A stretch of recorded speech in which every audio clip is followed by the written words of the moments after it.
ನಮಸ್ಕಾರ ಆತ್ಮೀಯ ವೀಕ್ಷಕರೇ, ಎಲ್ಲರೂ ಹೆಂಗದಿರಿ? ಆರಾಮದಿರಿ? ಬರ್ರಿ ಇವತ್ತು ನಾನು ನಿಮಗೆ ಭಾಳ ಸುಲಭವಾಗಿ ಸಾಫ್ಟಾಗಿ ಚಪಾತಿ ಹೆಂಗೆ ಮಾಡೋದಂತ ತೋರ್ಸಕತ್ತೀನಿ. ವಿಡಿಯೋನ ಫುಲ್ ನೋಡ್ರಿ. ನಮಗೆ ಒಟ್ಟ ಚಪಾತಿ ಸಾಫ್ಟಾಗಿ ಮಾಡೋಕ್ಕೆ ಬರೋಲ್ಲ ಅನ್ನೋರು ಕೂಡ ಈ ಒಂದು ಚಪಾತಿನ ನೀವು ಟ್ರೈ ಮಾಡಿರಿ. ಯಾರು ಬೇಕಾದರೂ ಈ ಚಪಾತಿನ ಸಾಫ್ಟಾಗಿ ಮಾಡ್ಬೋದು. ಬರ್ರಿ, ಇಲ್ಲಿ ನಾನು 2 ಆಲೂಗಡ್ಡೆನ ತೊಗೊಂಡಿನಿ. ಕುದಿಸಿರುವಂಥ ಆಲೂಗಡ್ಡೆನ ತೊಗೊಂಡಿನಿ. ಈಗ ಇದನ್ನು ಸ್ವಲ್ಪ ತುರಿದು ಇಡ್ತೀನಿ. ನೋಡಿರಿ, ಆಲೂಗಡ್ಡೆನ ತುರಿದೀನಿ. ಆಲೂಗಡ್ಡೆ ಪೂರ್ತಿಯಾಗಿ ತಣ್ಣಗಾಗಿರಬೇಕು. ಈ ಒಂದು ಆಲೂಗಡ್ಡೆಗೆ ಸಣ್ಣಗೆ ಕಟ್ ಮಾಡಿರೋಂಥ ಕೊತ್ತಂಬರಿನ ಹಾಕೀನಿ. ಹಂಗೆ ನಾನಿಲ್ಲಿ ಸ್ವಲ್ಪ ಒಂದು ಅರ್ಧ ಟೀ ಸ್ಪೂನಷ್ಟು ಅಜ್ವೈನ ಕೈಯಿಂದ ತಿಕ್ಕಿ ಹಾಕೀನಿ. ನಂತರ ಇದಕ್ಕೆ ನಾನಿಲ್ಲಿ ಸ್ವಲ್ಪ ಉಪ್ಪು, ಸ್ವಲ್ಪ ಅಂದ್ರೆ ರುಚಿಗೆ ತಕ್ಕಷ್ಟು ಉಪ್ಪನ್ನು ಸೇರಿಸ್ಬೇಕಾಗತ್ತೆ. ಸ್ವಲ್ಪ ಹಿಂಗೆ, ಇದನ್ನು ಒಂದು 2-3 ಚಿಟಿಕೆಯಷ್ಟು ಸೇರಿಸೀನಿ. ಆಮೇಲೆ ಗೋಧಿ ಹಿಟ್ಟು, ಸಣ್ಣ ಕಪ್ಪಲ್ಲಿ 2 ಕಪ್ ಗೋಧಿ ಹಿಟ್ಟನ್ನು ಇದಕ್ಕೆ ನಾನು ಸೇರಿಸೀನಿ. ಹಂಗೆ 1 ಸ್ಪೂನಷ್ಟು ತುಪ್ಪ ಅಥವಾ ಅಡುಗೆ ಎಣ್ಣೆನ ಯಾವುದನ್ನಾದರೂ ಈ ಒಂದು ಹಿಟ್ಟಿಗೆ ನೀವು ಹಾಕ್ಬೋದು. ಇಲ್ಲಿ ನಾನು ತುಪ್ಪನ ಸೇರಿಸೀನಿ. ಈಗ ಇದನ್ನು ಚೆಂದಂಗೆ ಕಲಿಸ್ಬೇಕಾಗತ್ತೆ. ನೀಟಂಗೆ ಇದನ್ನು ಕಲಿಸ್ಬೇಕು. ನೀರು ಹಾಕ್ದೇನೆ. ಹಾಗೆ ಸ್ವಲ್ಪ ನಾನು 1 ಸ್ಪೂನಷ್ಟು ಮಸಾಲೆನೂ ಸೇರಿಸೀನಿ. ಮಸಾಲೆ ಬೇಡಂದ್ರೆ ಸ್ಕಿಪ್ ಕೂಡ ಮಾಡ್ಬೋದು.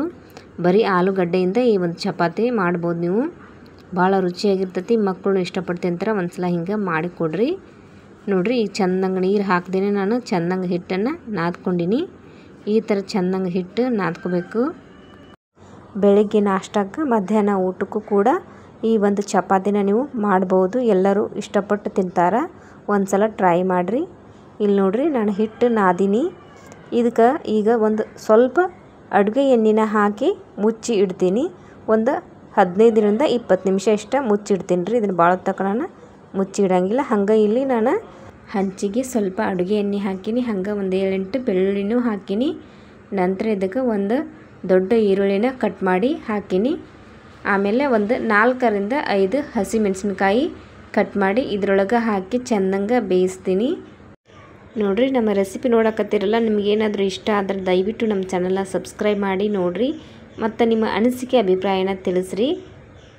ನೋಡ್ರಿ, ಅರ್ಧ ಇಂಚು ಶುಂಠಿನ ಹೆಚ್ಚಿ ಇದಕ್ಕೆ ಹಾಕೀನಿ. ಇದನ್ನು ಸ್ವಲ್ಪ ಬೇಯಿಸ್ಬೇಕು. ಅದಾದಮೇಲೆ ನಾನಿಲ್ಲಿ ಒಂದು 2 ಟೊಮೆಟೊನ ಕಟ್ ಮಾಡಿ ಇಟ್ಟೀನಿ. ಇದು ಮೀಡಿಯಮ್ ಸೈಜ್ ಟೊಮೆಟೊ. ಇದನ್ನು ಹಾಕಿದ್ಮೇಲೆ ಚೆಂದಂಗೆ ಫ್ರೈ ಮಾಡ್ಕೋಬೇಕು. ಸಾಫ್ಟ್ ಆಗ್ಬೇಕು ನೋಡಿರಿ. ಹಾಗಾಗಿ ನಾನಿಲ್ಲಿ ಸ್ವಲ್ಪ ರುಚಿಗೆ ತಕ್ಕಷ್ಟು ಉಪ್ಪನ್ನು ಸೇರಿಸ್ತೀನಿ. ಆಮೇಲೆ ಹಂಗೆ ಅರಿಶಿನನೂ ಇದಕ್ಕೆ ಸೇರಿಸಿ ಇದನ್ನು ನೀಟಂಗೆ ಫ್ರೈ ಮಾಡಬೇಕಾಗತ್ತೆ ನೋಡಿರಿ. ಇಲ್ಲಿ ನಾನು ಉಪ್ಪು ಹಾಕಿನಿ. ಈಗ ಹಂಗೆ ಒಂದು ಅರ್ಧ ಟೀ ಸ್ಪೂನಷ್ಟು ಅರಿಶಿನನೂ ಹಾಕ್ತೀನಿ. ಈ ಒಂದು ರೆಸಿಪಿ ನೀವು ಮಾಡಿಕೊಡ್ರಿ. ಮನೆಯವ್ರಿಗೆಲ್ಲರಿಗೂ ಇಷ್ಟ ಆಕತಿ. ಭಾಳ ಅಂದ್ರೆ ಭಾಳ ರುಚಿಯಾಗಿರ್ತೈತಿ. ಮನೆಯಾಗಿರುವಂಥ ಸಾಮಗ್ರಿನ ನೋಡಿರಿ, ಭಾಳ ಈಸಿಯಾಗಿ ಮತ್ತು ಸರಳವಾಗಿ ಪಟ ಅಂತ ಮಾಡ್ಕೊಳ್ಬೋದು. ಹಂಗೆ ಸ್ವಲ್ಪ ಇಂಗನ್ನು ಸೇರಿಸಿ ನೋಡಿರಿ. ಇಂಗು ಹಾಕಿದ್ಮೇಲೆ ಸ್ವಲ್ಪ ಫ್ರೈ ಮಾಡಬೇಕು. ಆಮೇಲೆ 1 ನಿಮಿಷ 2 ನಿಮಿಷ ಮುಚ್ಚಿಟ್ಟು ಈಗ ಸ್ಟವ್ನ ಬಂದ್ ಮಾಡಿ ನಾನು ಇಲ್ಲಿ ಕಟ್ ಮಾಡಿಟ್ಟಂಥ ಕೊತ್ತಂಬರಿನ ಹಾಕ್ತೀನಿ. ಇದನ್ನು ಚೆಂದಂಗೆ ಮಿಕ್ಸ್ ಮಾಡಿ ತಣ್ಣಗಾಗಕ್ಕೆ ಬಿಟ್ಬಿಡ್ತೀನಿ. ಇದು ತಣ್ಣಗಾದ್ಮೇಲೆ ಮಿಕ್ಸಿ ಹಾಕ್ಕೊಂಡು ಬರ್ತೀನಿ. ಈಗ ಒಲೆ ಮೇಲೆ ಒಂದು ಪಾತ್ರೆ ಇಟ್ಟಿನಿ. ಪಾತ್ರೆಗೆ ಸ್ವಲ್ಪ ಅಡುಗೆ ಎಣ್ಣೆನ ಹಾಕಿನಿ. ಅಡುಗೆ ಎಣ್ಣೆ ಯಾವುದನ್ನಾದರೂ ಉಪಯೋಗ ಮಾಡ್ಬೋದು. ಸ್ವಲ್ಪ ಸಾಸಿವೆ ಎಣ್ಣೆ ಕಾದಾದ್ಮೇಲೆ ಹಂಗೆ ಸ್ವಲ್ಪ ಜೀರಿಗೆನೂ ಹಾಕಿನಿ. ಒಂದು ಅರ್ಧ ಟೀ ಸ್ಪೂನ್ ಸಾಸಿವೆ, ಅರ್ಧ ಟೀ ಸ್ಪೂನ್ ಜೀರಿಗೆ. ಹಂಗೆ ಇಲ್ಲಿ ಒಂದು ಹಸಿಮೆಣಸಿನ್ಕಾಯಿ, ಒಂದು ಒಣಮೆಣಸಿನ್ಕಾಯಿ ಒಗ್ಗರಣೆಗೆ ಹಾಕೀನಿ. ಈ ಒಂದು ಒಗ್ಗರಣೆಗೆ ಸ್ವಲ್ಪ ಕರಿಬೇವು ಹಾಕೀನಿ. ಕರಿಬೇವು ಹಾಕಿದ್ಮೇಲೆ ಸ್ವಲ್ಪ ಇದನ್ನು ಫ್ರೈ ಮಾಡಬೇಕು. ನೋಡಿರಿ, ಒಗ್ಗರಣೆ ಫ್ರೈ ಆದಮೇಲೆ ನಾನಿಲ್ಲಿ ಈರುಳ್ಳಿ ಮತ್ತು ಟೊಮೆಟೊನ ಫ್ರೈ ಮಾಡಿಟ್ಟಿದ್ಮೇಲೆ ಅದನ್ನು ಪೇಸ್ಟ್ ಮಾಡಿ ತೊಗೊಂಡು ಬಂದೀನಿ. ಅದನ್ನು ಒಗ್ಗರಣೆಗೆ ಹಾಕಿ ಚೆಂದಂಗೆ ಮಿಕ್ಸ್ ಮಾಡ್ತೀನಿ. ಹಂಗೆ ಮಿಕ್ಸಿ ಜಾರೊಳಗೆ ಸ್ವಲ್ಪ ನೀರು ಹಾಕಿ ಇದಕ್ಕೆ ಸೇರಿಸ್ತೀನಿ. ಅದಾದಮೇಲೆ ಒಂದು ಸ್ವಲ್ಪ ಮಸಾಲನ ಸೇರಿಸೀನಿ. ಇದು ಚೆಂದಂಗೆ ಕುದಿಲಂತ ಮುಚ್ಚಿಟ್ಟಿದ್ನಿ. ಅದಾದಮೇಲೆ ಕುದಿಯಾಕತ್ತೈತಿ. ಈಗ ಸ್ವಲ್ಪ ನಾನು ಸಕ್ಕರೆ ಸೇರಿಸೀನಿ. ಸಕ್ಕರೆನ ಸ್ವಲ್ಪ ರುಚಿ ಆಗಲಿ ಅಂತೇಳಿ. ಈ ಸಕ್ಕರೆ ಬದಲಾಗಿ ನೀವು ಬೆಲ್ಲ ಕೂಡ ಹಾಕ್ಬೋದು. ಹಂಗೆ ಇಲ್ಲಿ ನಾನು ಬೇಯಿಸಿ ಇಟ್ಟಂಥ ಬಟಾಟಿನ ಹಾಕೀನಿ. ಒಂದು 2 ಬಟಾಟಿನ ಹಾಕೀನಿ. ಮತ್ತು ನೀವು ಇದ್ರ ಬಟಾಟೆ ಬದಲಾಗಿ ಯಾವುದಾದ್ರೂ ತರಕಾರಿನ ನೀವು ಸೇರಿಸ್ಬೋದು. ನಿಮ್ಗೆ ಇಷ್ಟವಾಗಿರುವಂಥ ತರಕಾರಿನ ಸೇರಿಸಿ ಈ ಥರ ಪಲ್ಯ ಮಾಡಿ ತಿನ್ನಿರಿ. ಭಾಳ ಸಿಂಪಲ್ಲಾಗಿ ಮಾಡ್ಕೊಳ್ಬೋದು. ನೋಡ್ರಿ ಈಗ ಇದು ಚೆಂದಂಗೆ ಕುದಿಯಾಕತ್ತೈತಿ. ಈ ಥರ ಚೆಂದಂಗೆ ಕುದ್ದಾದ್ಮೇಲೆ ಸ್ವಲ್ಪ ಕೊತ್ತಂಬರಿನ ಕಟ್ ಮಾಡಿ ಹಾಕ್ತೀನಿ. ನಾನಿಲ್ಲಿ ಸ್ವಲ್ಪ ಕೊತ್ತಂಬರಿನ ಕಟ್ ಮಾಡಿ ಹಾಕಿ ಹಂಗೆ ಸ್ಟವ್ನ ಬಂದ್ ಮಾಡಿಬಿಡ್ತೀನಿ. ಈಗಿದು ರೆಡಿ ಆಗೈತಿ ಪಲ್ಯ. ಚಪಾತಿಗೆ ಸಖತ್ತಾಗಿರ್ತೈತಿ. ಒಂದ್ಸಲ ಹಿಂಗೆ ಟ್ರೈ ಮಾಡಿರಿ. ಈಗ ಹಿಟ್ಟು ಇಲ್ಲಿ ಸಾಫ್ಟ್ ಆಗೈತಿ. ಇದನ್ನು ನಾನು ಚೆಂದಂಗೆ ನಾದ್ಕೊಂಡು 2 ಭಾಗ ಮಾಡಿ ನಾನಿಲ್ಲಿ ಉಳ್ಳಿನ ತೆಗಿತೀನಿ. ಚಪಾತಿನ ನೀವು ಯಾವ ಸೈಜ್ ಮಾಡ್ತೀರಿ ಆ ಥರ ನೀವು ಉಳ್ಳಿನ ತೆಗೀರಿ. ಅಂದರೆ ಈ ಹಿಟ್ಟಿನ ಉಂಡೆನ ತೆಗೀರಿ. ನಾನಿಲ್ಲಿ ಮೀಡಿಯಮ್ ಸೈಜ್ ಮಾಡ್ತೀನಿ. ಅತಿ ದೊಡ್ಡದಲ್ಲ, ಹಂಗೆ ಅತಿ ಚಿಕ್ಕದೂ ಅಲ್ಲ. ಹಂಗೆ ಈಗ ನಾನು ನೋಡ್ರಿ ಇದನ್ನು ಉಳ್ಳಿನ ಚೆಂದಂಗೆ ರೋಲ್ ಮಾಡ್ತೀನಿ. ರೋಲ್ ಮಾಡಿ ಸೈಡಿಗೆ ಇಡ್ತೀನಿ. ನೋಡ್ರಿ ಇದ್ರಾಗ 18 ಚಪಾತಿ ಹಾಕವು. ಬರೀ 2 ಆಲೂಗಡ್ಡೆಯಿಂದ ಸಾಫ್ಟ್ ಆಗಿರುವಂಥ 18 ಚಪಾತಿನ ಮಾಡ್ಬೋದು.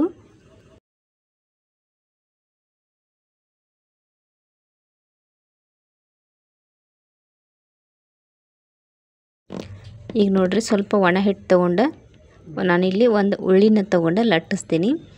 ನೀವು ಪದರಾಗಿ ಇದನ್ನು ಲಟ್ಟಿಸ್ಬೋದು ಅಥವಾ ಒಂದೇ ಚಪಾತಿನ ಲಟ್ಟಿಸ್ಬೋದು. ನಾನಿಲ್ಲಿ ಒಂದೇ ಚಪಾತಿನ ಲಟ್ಟಿಸಾಕತ್ತೀನಿ. ಇದು ಸ್ವಲ್ಪ ದಪ್ಪ ಇದ್ದರೆ ಭಾಳ ರುಚಿ ಅನಿಸುತ್ತೆ ತಿನ್ನೋಕೆ. ನಮ್ಮ ರೆಸಿಪಿ ನಿಮ್ಗೆ ಇಷ್ಟ ಆದ್ರೆ ಲೈಕ್, ಶೇರ್, ಸಬ್ಸ್ಕ್ರೈಬ್ ಮಾಡಿರಿ. ಹಂಗೆ ನಿಮ್ಮ ಸ್ನೇಹಿತರಿಗೆ, ನಿಮ್ಮ ಕುಟುಂಬದವರಿಗೆ ನಮ್ಮ ವಿಡಿಯೋನ ಶೇರ್ ಮಾಡಿರಿ. ಹಿಂಗೆ ನಾ ಇಲ್ಲಿ ಲಟ್ಸಾಕತ್ತೀನಿ ನೋಡ್ರಿ. ನೀವು ಇದನ್ನು ಪದರಾಗಿ 2 ಪದರ ಅಥವಾ 3 ಪದರ ಲಟ್ಟಿಸ್ಬೋದು. ಆರಾಮಾಗಿ ಏನು ಕಟ್ಟಾಗಲ್ಲ, ಏನಿಲ್ಲ. ಆಲೂಗಡ್ಡೆ ಹಾಕಿವೆಲ್ಲ ಸ್ವಲ್ಪ ಸಾಫ್ಟಾಗಿ ಹಿಟ್ಟಾಗಿರ್ತೈತಿ. ಹಾಗಾಗಿ ನೋಡಿಕೊಂಡು ಲಟ್ಟಿಸ್ಬೇಕು. ಬೇಕಾದ್ರೆ ಸ್ವಲ್ಪ ಹಿಟ್ಟು ಹಾಕಿದನ್ನು ನಾದ್ಕೊಳ್ಬೇಕು ನಿಮ್ಗೆ ಅವಶ್ಯಕತೆ ಇದ್ದರೆ. ಇಲ್ಲಾಂದ್ರೆ ಹಂಗೆ ಲಟ್ಟಿಸ್ಬೋದು. ನಾನಿಲ್ಲಿ ಹಿಟ್ಟಿನ ಹಾಕಿಲ್ಲ, ಸಾಫ್ಟ್ ಆಗೈತಿ ಹಿಟ್ಟು. ಹಿಂಗೆ ಇರಲಿ ಅಂದ್ರೆ ಈಗ ನಾವು ಚಪಾತಿ ಮಾಡಾಕತ್ತೀವಲ್ಲ ರೀ, ಈ ಚಪಾತಿ ಇನ್ನೂ ಸಾಫ್ಟಾಗಿ ಚಲೋ ಆಕ್ಕವ. ಹಾಗಾಗಿ ನಾ ಹಿಂಗೆ ಲಟ್ಸಾಕತ್ತೀನಿ. ನಿಮಗೆಲ್ಲ ನಾನು ಹಿಂಗೆ ಲಟ್ಟಿಸಿ ತೋರಿಸ್ತೀನಿ. ನಾವು ಯಾವಾಗಲೂ ಒಂದೇ ಥರ ಚಪಾತಿ ಮಾಡಿರ್ತೀವಿ, ಮಕ್ಕಳಿಗೆ ಅದು ಇಷ್ಟ ಆಗಂಗಿಲ್ಲ. ಹಾಗಾಗಿ ಸ್ವಲ್ಪ ಡಿಫ್ರೆಂಟಾಗಿ ಏನಾದರೂ ಮಾಡಿಕೊಟ್ರೆ ಮಕ್ಕಳು ಇಷ್ಟಪಟ್ಟು ತಿಂತಾರೆ. ಹಂಗೆ ಮನೆಯವರು ಎಲ್ಲರೂ ಇಷ್ಟಪಟ್ಟು ತಿಂತಾರೆ. ಒಂದು ಸಲ ಹಿಂಗೆ ಟ್ರೈ ಮಾಡಿರಿ. ಈಗ ನೋಡಿರಿ ಇದನ್ನು ನಾನು ಲಟ್ಸೀನಿ. ಈಗ ನಿಮ್ಗೆ ಬೇಯಿಸಿ ತೋರಿಸ್ತೀನಿ. ಬರ್ರಿ ಈ ಒಂದು ಚಪಾತಿನ ಹೆಂಗೆ ಬೇಯಿಸ್ಬೇಕಂತ ನಿಮ್ಗೆ ಹೇಳ್ತೀನಿ.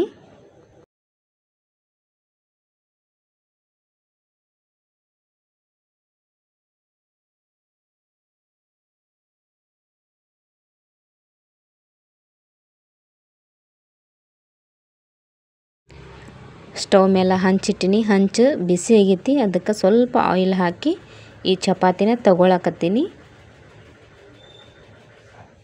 ಅಡುಗೆ ಎಣ್ಣೆ ಯಾವುದಾದ್ರೂ ನೀವು ಉಪಯೋಗ ಮಾಡ್ಬೋದು. ಹಂಗೆ ನೋಡ್ರಿ ಇಲ್ಲಿ ಚಪಾತಿ ಹಾಕಿದ್ನ ಒಂದು ಸೈಡಿಗೆ ಗುಳ್ಳೆ ಬರ್ತಕ್ಕ ಬೇಯಿಸ್ಬೇಕು.